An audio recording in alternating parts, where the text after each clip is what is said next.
Hoje eu quero falar um pouco sobre como você pode desenvolver o estilo que você vai usar no seu mangá. E sim, a palavra certa é usar mesmo. Desenvolver um estilo é algo muito pessoal e pode variar muito de pessoa para pessoa. Para alguns, isso acontece até bem rápido, enquanto que para a maioria de nós, isso leva alguns anos. E é até melhor que leve algum tempo mesmo. Por mais que hajam peculiaridades desde o princípio, normalmente o jeito de se aprender a desenhar é quase sempre o mesmo. Você cria um objetivo menor e estuda para que você se aproxime cada vez mais de um objetivo maior. Já a variação de objetivos, essa sim beira o infinito. O meu mesmo, na maioria das vezes, eram estudos intermináveis de anatomia, mas hoje em dia eu percebo que eu estudava de uma maneira pouco efetiva, principalmente baseado nos objetivos que eu tenho atualmente. Ainda mais que quando desenhamos, nem sempre queremos aprender os fundamentos da arte. Às vezes a gente só quer fazer uma arte que seja bonita, que seja bem feita, que cumpra o papel que imaginamos para ela. Mas no mangá, a arte é o pilar central da maneira que os seus leitores vão entender a sua história. Mangás, na sua grande maioria, são uma experiência visual, geralmente de leitura rápida, e que quando tem palavras demais, pode deixar o leitor meio cansado e desmotivar ele a continuar lendo. Principalmente quando seus diálogos são muito filosóficos e não levam a lugar nenhum na obra. Pode parecer contraintuitivo, mas talvez a riqueza do seu universo pode ser a ruína dele também. Ou pelo menos o jeito que você apresenta essa riqueza. Como por exemplo o próprio One Piece, que no seu início tinha páginas limpas e muito claras, boas de se ler, enquanto que nas suas fases mais atuais, as páginas vêm muito carregadas de texto e de desenho em si, muito bagunçadas e acabam até incomodando alguns leitores, deixando a leitura menos dinâmica, e isso mesmo ele sendo o maior mangá de todos.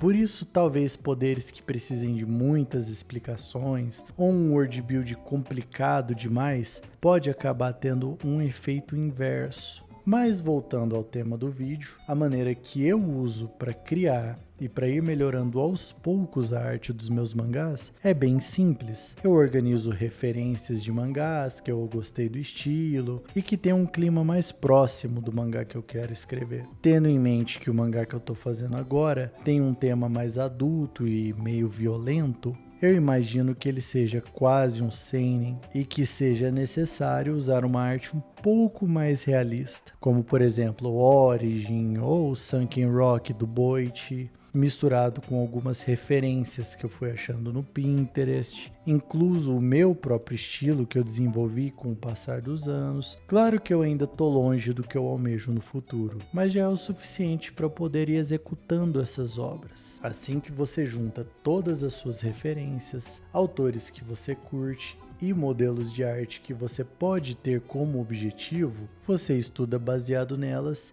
sem medo. Você não está roubando o estilo de outros autores. Você está refinando o seu estilo usando inspirações de diferentes autores. Os olhos de um autor, o estilo de nariz e boca de outro, o cabelo que é mais estilizado daquele terceiro, o tom de páginas de mais um. Somando todas essas peculiaridades, você cria um estilo original. E daí em diante, você só vai refinando a sua arte. Assim como a maioria dos mangakas, à medida que vão produzindo as suas obras, a sua arte vai evoluindo junto com ela. Existem centenas de exemplos por aí, como o Miura em Berserk, o Takehiko Inoue no Slandunk, que inclusive evoluiu muito para depois chegar em Vagabond com a arte absurda, o Chichikubo em Bleach, o desenvolvimento bizarro do Araki em JoJo, a arte do Isayama, que no começo era tenebrosa e evoluiu demais. Isso muitos outros autores que você também deve conhecer. Então entenda que independente da sua arte no começo, enquanto você estiver produzindo algo, você vai evoluir muito. Por isso que você pode focar em mangás mais curtos no começo, ao invés de começar por aquela história que você já imagina há muitos anos e nutre um carinho enorme por ela. Daí você vai pegando o jeito, vai se adaptando para ter cada vez mais qualidades nas suas obras no futuro. Isso, é claro, incluindo também os cenários e também a maneira que você vai conduzir as suas obras. Eu ainda não sou muito bom nesses últimos 2 exemplos, mas eu estou tentando focar em melhorar. Eu fico sem entender como alguns autores conseguem desenhar cenários que nem esse. Essa cena de Jojo é muito foda. Ela é detalhada como se tivesse sido feita em 3D, mas ela foi feita em 1992. Nessa época, diversos mangás eram ricos em cenários, sem ter referências de internet, sem ter o 3D para fazer e etc e tal. Nesse vídeo de fundo, eu estava tentando criar um modelo de corpo sobre como eu queria que fosse a anatomia no meu mangá. Algo mais próximo de um ser humano comum. E no futuro, eu quero ser capaz de exagerar cada vez mais essa anatomia. Enquanto que no seu mangá, você pode usar um estilo assim de personagens com membros mais longilíneos, ou você pode fazer o total oposto e tentar fazer algo mais curto, ou tipo parecendo um chibi. O rosto segue o mesmo modelo. Primeiro eu fiz essa personagem feminina. O rosto feminino muitas vezes ele tem um capricho maior por ser algo mais puxado para beleza, algo que é muito importante tanto para homens quanto para mulheres. Normalmente, o rosto masculino ele tem um teor de preocupação com beleza um pouco menor. É menos problemático, mas depende muito do tema da sua obra. A beleza também é uma forma de caracterizar personagens. Ter personagens bem diferentes tanto na arte quanto na personalidade importa demais. Meu objetivo com esse personagem masculino era simular uma emoção de nojo ou algo assim. Eu decidi usar o protagonista do meu mangá porque eu imaginei que ia ficar mais engraçado, mas eu acho que ficou muito diferente dele. Ele ficou parecendo muito mais velho, mas não tem problema, porque não precisa necessariamente ser ele. Agora é só evoluir e desenvolver esse estilo que eu tô criando. Inclusive, algo que foi muito engraçado nas minhas buscas de referências para o meu mangá, eu acabei encontrando essa personagem e buscando descobrir de que mangá era essa arte, eu acabei descobrindo que ele era um daqueles mangás, um doujin cross-gender de Golden Kamuy. É foda.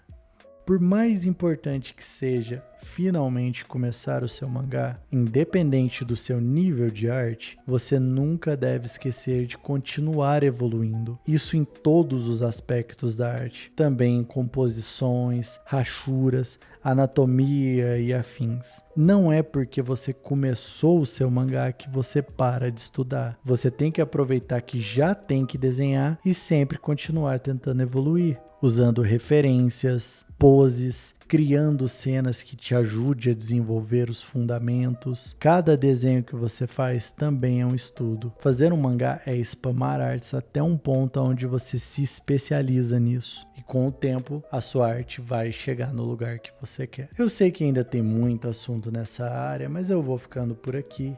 Se estiver precisando de uma arte ou algo do tipo, eu agora estou fazendo comissões. Se você tiver algo em mente, pode entrar em contato comigo pelo Insta ou pelo Gmail da descrição. Eu agora estou num trabalho fixo, então tá mais difícil para eu postar com frequência. Então talvez os vídeos demorem um pouco mais para sair. No mais é isso, espero que você tenha gostado e falou!